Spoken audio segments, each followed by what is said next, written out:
Hello students, sociology second paper, BA part second. Today our topic is relation of biological factors with social change. Okay. जैविकीय कारकों का सामाजिक परिवर्तन से संबंध. क्या टॉपिक है आज का हमारा? जैविकीय कारकों का सामाजिक परिवर्तन से संबंध. Relation of biological factors with social change. Okay. Okay. यह सच है कि मनुष्य की जैविकीय विशेषताएं एक बड़ी सीमा तक एक सामाजिक दशाओं से प्रभावित होती है. यह सच है कि मनुष्य की जैविकीय विशेषताएं एक बड़ी सीमा तक सामाजिक दशाओं से प्रभावित होती है. लेकिन मनुष्य की विभिन्न क्षमताओं तथा आवश्यकताओं को प्रभावित करने में जैविकीय कारकों के प्रभाव की अवहेलना नहीं की जा सकती. ओके. Is it clear? कुछ प्रमुख जैविकीय कारकों तथा मानवीय व्यवहारों एवं संस्थाओं पर उनके प्रभाव को स्पष्ट करके इस तथ्य को भलीभांति समझा जा सकता है. तो यह सच है. क्या सच है? कि मनुष्य की जैविकीय विशेषताएं एक बड़ी सीमा तक सामाजिक दशाओं से प्रभावित होती हैं. ठीक है. लेकिन मनुष्य की विभिन्न क्षमताओं तथा आवश्यकताओं को प्रभावित करने में जैविकीय कारकों के प्रभाव की अवहेलना नहीं की जा सकती. कुछ प्रमुख जैविकीय कारकों तथा मानवीय व्यवहारों की संस्थाओं पर उनके प्रभाव को स्पष्ट करके इस तथ्य को भलीभांति समझा जा सकता है. Okay.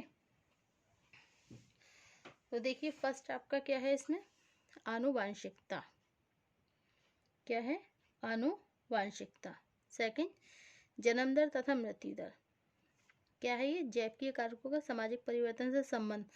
Biological factors with social change. फिर नेक्स्ट, स्वास्थ्य का स्तर. फोर्थ क्या है? जनसंख्यात्मक विशेषताएं.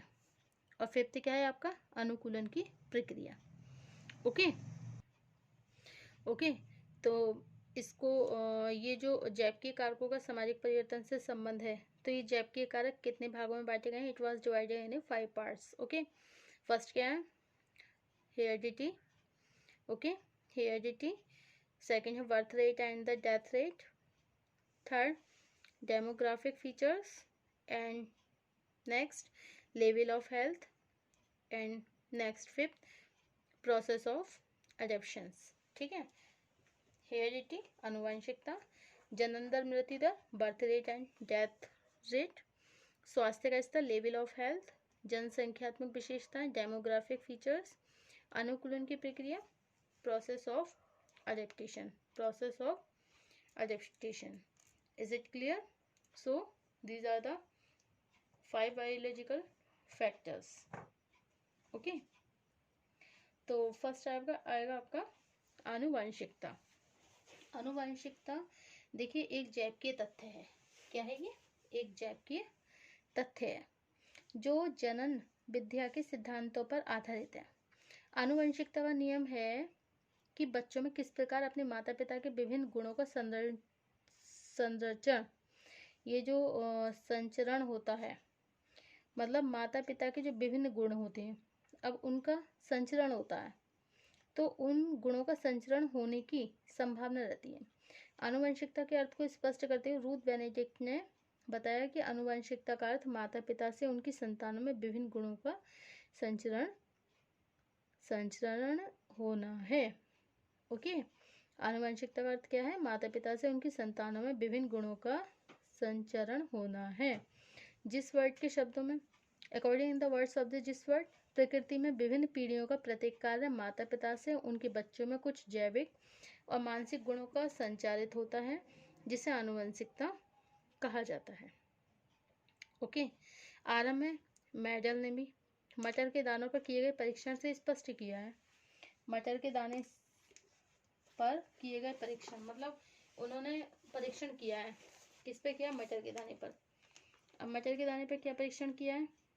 देखिए, किए गए परीक्षण से यह स्पष्ट होता है कि विभिन्न पीढ़ियों के प्रजनन कार्य में बाह्य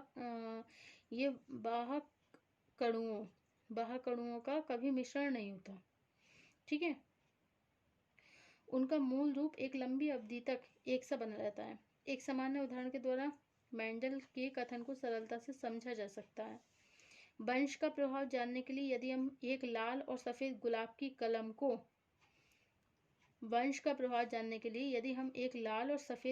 कलम को मिलाकर उससे नया पौधा विकसित करें तो इसमें आने वाले फूलों का रंग लाल और सफेद का मिश्रण होगा, अर्थात गुलाबी होगा।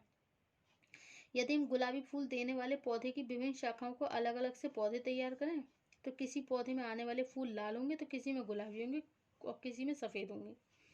इसके बाद यदि लाल और सफ़ेद फूलों की जैसे लाल और सफ़ेद पौधों की शाखाओं से फिर अलग अलग पौधे तैयार करें तो लाल पौधे की शाखा में केवल लाल आएंगे फूल, ठीक है। और अगर सफ़ेद फूल वाली शाखा होगी तो सफ़ेद शाखा वाली जो सफ़ेद फूल वाली शाखा है तो उसमें केवल सफ़ेद फूल आएंगे।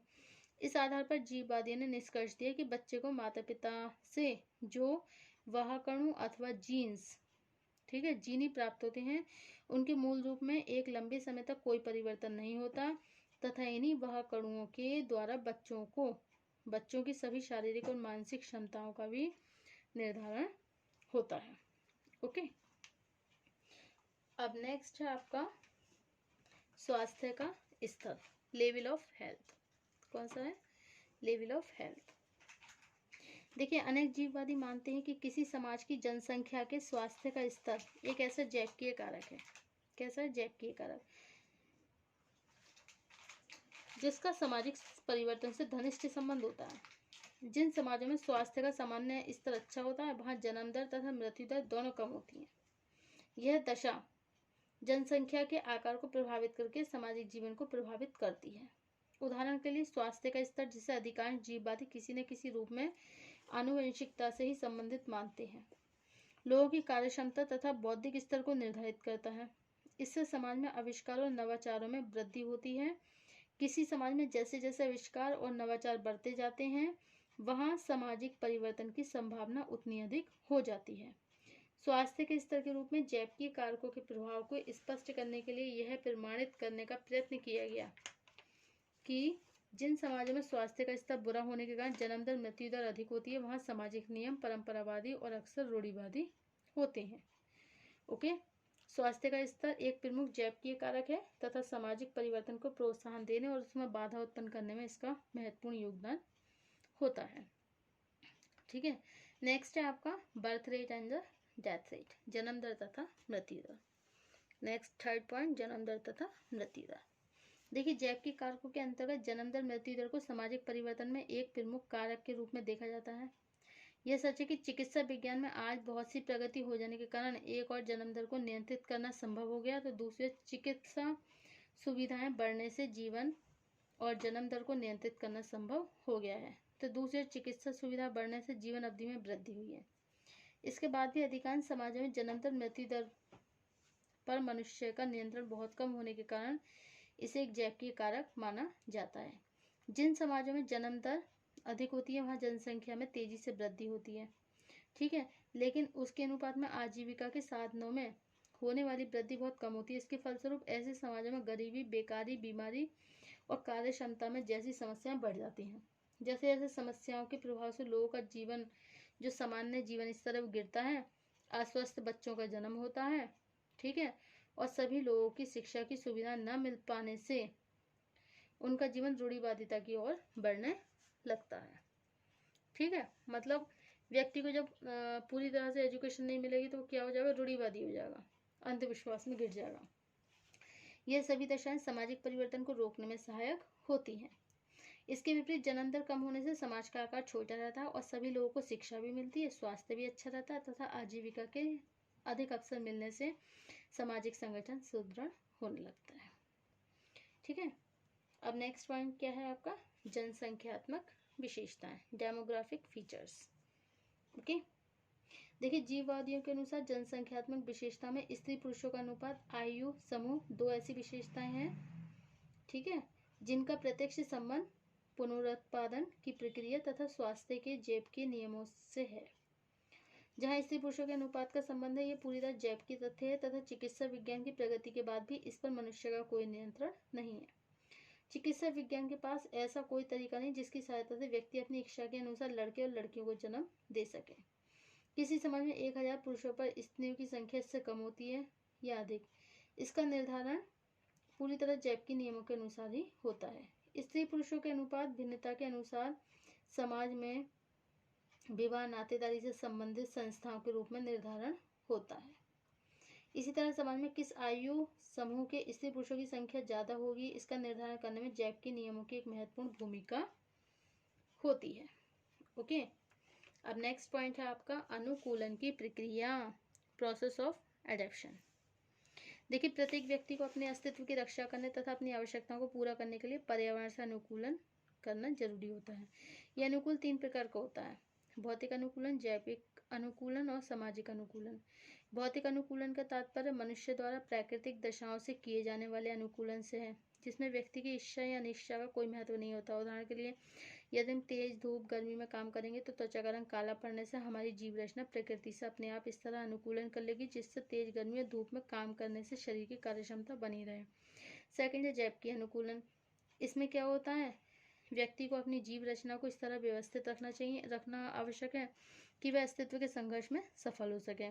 नेक्स्ट क्या है सामाजिक अनुकूलन। इसका तात्पर्य है, सामाजिक अनुकूलन का तात्पर्य कि अपने समाज में मूल्य, नियम, परंपरा, प्रथाओं से इस तरह अनुकूलन करता है जिससे वो समाज की प्रत्याशाओं के द्वारा व्यवहार कर सके। ठीक है, और सामाजिक परिवर्तन के जैपकी कारकों का संबंध मुख्य रूप से जैपकी अनुकूलन की प्रक्रिया से है, जिसे समझने के लिए आवश्यक है कि प्राकृतिक प्रवरण के सिद्धांत को समझकर इसके प्रभाव का मूल्यांकन किया जाए। ओके, तो अकॉर्डिंग टू रूथ वेनेडिक्ट ने एक डेफिनेशन भी बताई है ऑन द हेरिडिटी के ऊपर। ठीक है, क्या बताया है कि आनुवंशिकता का अर्थ माता पिता से उनकी संतानों में विभिन्न गुणों का संचरण होना है। ओके, अब हमारा next topic on the tomorrow is Darwin का प्राकृतिक प्रवरण का सिद्धांत। Okay, thank you for my watching this video.